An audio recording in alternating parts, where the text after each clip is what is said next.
My ex-boyfriend found out the truth behind my cheating and he's extremely upset now. Okay, when I, 34 female, was 14, I finally got my life back on track after a rough childhood. I lost my dad, was bullied in school and blah blah blah and simply had some rough years. But I changed of school, I met my group friends and someone who a couple of months later became my first boyfriend, Thomas, 34 male now.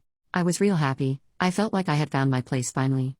I was doing good in school, had a job, and at least 2 weekends a month, my group of friends, I would leave the town to go to a city in the coast or the capital city, just 2 or 3 hours away in car. I'm from Argentina, and we would go to see our favorite national rock bands. We loved it, we were big fans. It was the coolest thing to do back then in my country. Doing pogo, pushing people to get to the front fence, screaming the lyrics, etc. It doesn't seem important, but it is. Basically, when I was 16, my friend group and I head to the capital to go see one of our favorite bands, Callejeros, at a place called Cromañón. I'm not gonna explain what happened, just gonna say that the biggest tragedy of rock happened that night. Lots of victims and lots of people that ended up hurt. I ended up hurt, I still have a big scar on my thigh. 2 of my closest friends passed away that night. It was a big mess. I can never explain what I felt. I remember I started to go out every weekend, I would get super drunk.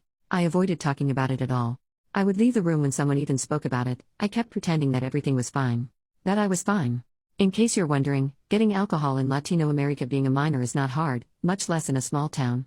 Plus, I'm from a town where, for some reason, we also go out on Thursdays, and in Latino America, we usually leave clubs and parties around 6 a.m. On Fridays, I would show up drunk at school. But that was common, so no one realized. Thomas was there, supporting me through everything. Working hard to get a smile out of me every day, trying to get me to open up, but not pushing me too much either, hugging me when I needed to. And well, our relationship grew stronger, despite me going into a darker hole. When we graduated, we moved to the same city to keep studying, and I decided that it was time for me to cut the bull crap. I got a part-time job and worked hard to get the best grades, got new friends, stopped partying so much. I thought I was fine, or at least I wanted to convince myself that I was, but with time, I realized that I wasn't. We were like 20, and I remember I started to drink again. I hated myself, I felt miserable, I had nightmares of that night, and I felt even worse because I thought I was being like ungrateful. I survived, at least, in my mind, feeling like this was pathetic. Mental health, well, we didn't speak much about it then. It was a taboo to go to therapy. During this time, I started to treat Thomas bad. I was mistreating him. No, I never hit him or anything like that, but I would often yell at him or call him names when he was just trying to help. I kept pushing him away. I realized he deserved better than me. Thomas was always an angel, of course he did. It did not make sense to me why he was still supporting me. When he found me passed out after so much drinking on the floor, he would take me to the bathroom, bathe me, dress me and put me on the bed, cook for me, clean my apartment. It only made me feel worse. I had a great man, and I was treating him like crap. He simply deserved better than me. I tried to tell him that we needed to break up, but he refused. Thomas refused and told me he would stick next to me no matter what.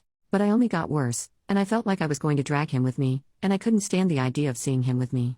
So after thinking, I made a choice. I did the only thing I knew he wouldn't forgive. Well, I told him I did it. I told him I cheated on him with a guy from my work, a friend he was jealous of. He was upset, confused, angry, sad and felt betrayed, of course. It was heartbreaking to see him like that, but I knew it was necessary. He was much better without me, I was just a dead weight back then. Anyway, he left. I simply did not see him again afterwards. I didn't call him either, didn't search for him even though I wanted to. After I graduated, I got a full-time job, and I got tired of feeling miserable. My mom got me in contact with survivors. I'm going to clarify, many survivors had unalived themselves or tried to. Most of us ended up with serious mental health issues, as you can see, and they ended up convincing me to start therapy. I stopped drinking for good, and well, it was all really hard. Finally stop avoiding reality and facing my problems, accepting that I needed help. All the process of opening up was hard, but worth it. There were countless nights where I just stared at the phone, wondering if I should call Thomas or not. I wanted to call him, tell him I had lied, apologize for everything and thank him for everything he did for me. I have to say, Thomas did call to check up a few times, but I always decided not to pick up. I heard a lot of voicemails from him while he was drunk, asking how I could do that to him, but he would still say that he loved me and he asked me how I was. I forced myself to never answer. With time, his calls stopped, I got better and started to go back to my old self slowly. I started dating again, started to have more fun and eventually got married and had a daughter. Life did get better for me, but all that goes up, goes down, and my husband ended up cheating on me. Karma's a beach, I know. I divorced him, and I was able to buy my own house and got primary custody of our daughter. My daughter has been the light of my eyes and, even with everything that happened lately, for her, I would never let myself fall into that depression again. I was and still am happier than ever. Anyway, I got in contact again with Thomas like 5 months ago. He found me on Instagram and just sent me a direct message, and we started to chat, to catch up about life. He also had a kid, a 5-year-old son, but he's not with his mother. It was a product of a one-night thing, and they have a good co-parenting relationship. He has him 2 weeks a month. The thing is, we started to meet up again. Just as friends at first, but then we started to hook up. We would go on dates, but we never talked about the cheating. But finally, I confessed that my feelings for him were back. Thomas told me he was feeling the same, but he wasn't sure about starting anything again with someone who had cheated. That's when I chose to finally open up about what happened in the past, about how I was feeling and how I didn't want to drag him with me, so that's why I chose to lie about cheating on him. Thomas was shocked. He got upset and I remember how he left. He called me later and told me I shouldn't have lied to him about something like cheating, that I should have just tell him that I didn't want to be with him anymore. I explained again my side, and told him I'd rather him to think real bad of me, to be real sad for a while but eventually move on, than to drag him with me, to my dark hole. He just told me that he was an adult that could make his own choices, and that he just wanted to be there for me. I told him I didn't regret what I did, but I apologized for hurting him and hung up, and we haven't talked ever since. He called me yesterday, but I didn't pick up. I wasn't ready to talk with him yet. I have been processing all this information. Despite not being the best way, all these years I believed I was doing him a favor. That even though it hurt him, it was the best for him. Also, I was not even close to be good enough to be in a relationship. I honestly don't know. I do know it wasn't the best way, but I had no strength to reject him. I knew he would have been able to convince me that he wanted to stay with me despite everything. Update: I'm going to start by clarifying that everything I wrote about Croman tragedy, I only wrote it for context. It was over 19 years ago. I only wrote it to explain the place where I was, how my mind worked and how I was feeling. I would never ever come to ask advice about something like that on Reddit. Come on. Be serious for the love of God. I'm saying this for all the people that acted like psychiatrists and psychologists and even tried to make a diagnosis out of a Reddit post. Seriously, even if it was with good intentions, it's dangerous and really irresponsible to do so. I don't have PTSD. I searched for professional help after graduating university. I graduated 13 years ago. I saw psychiatrists and psychologists, and I never got diagnosed with PTSD. I had depression and anxiety. I could never explain the amount of pain I felt after the tragedy, and how it only got worse because I didn't search for help right away. It took a lot of work, but years of therapy and support from friends and family finally made me get back to my old self. Not fully like I wanted to, but on a point, I didn't even recognize myself. I'm saying that for the ones who told me I was toxic, and I guess I was on a point. But the others were never the problem. I was so self-destructive back then that I thought the best would be to push everyone away again. But like I said, that was so long ago. And I'm not even close to be like that. I repeat, I wouldn't be so irresponsible to get into another relationship, get married and have a child. When Thomas and I first started to date again, it was like the first years of our relationship. Healthy, fun and full of love.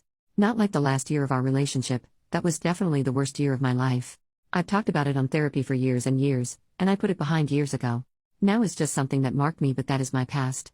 It left me lots and lots of problems, but well, it is what it is. I survived and should be thankful for it. Now to the point, Thomas and I met up on Saturday, and things went well. We had a long talk. We talked for hours about everything. He opened up about how hurt he felt, how awful the months after our breakup was and how he felt like I was making the choice for him. I told him that I was not only doing it for him, but also for me. I couldn't be in a relationship back then. How could I? Traumatized for whatever reason I was, back then I was so self-destructive and not nice to be around. I also told him how he might have wanted to stay, but I didn't want him to. I reminded him that I tried to break up with him many times, and he simply wouldn't listen to my reasons and apologized for it, but he also explained how he loved me more than anything and couldn't leave in that situation. And how even after he thought I had cheated, he was scared about me trying to unalive myself. Every time there was a news about one of the survivors of Croman that had unalived themselves, he would freak out thinking it was me. I told him I loved him so much back then and now, but at least for me, it was not healthy to maintain a relationship, it was toxic and it wouldn't have helped any of us at all. We apologized to each other, and I clarified that I want to leave all of this behind and to just be us, to finally put this in the past. He agreed. We cried, but it was tears of happiness. I hadn't been so happy in a while. I guess deep down it was what I always wanted, ever since we broke up. To be okay again and to be like we used to. I guess that I never stopped loving him, and he never stopped loving me. I always wonder where he was or if he was okay, wonder what would have happened if things had been different. But now I don't have to wonder anymore, because we're together now and that's all that matters. But, one step at a time.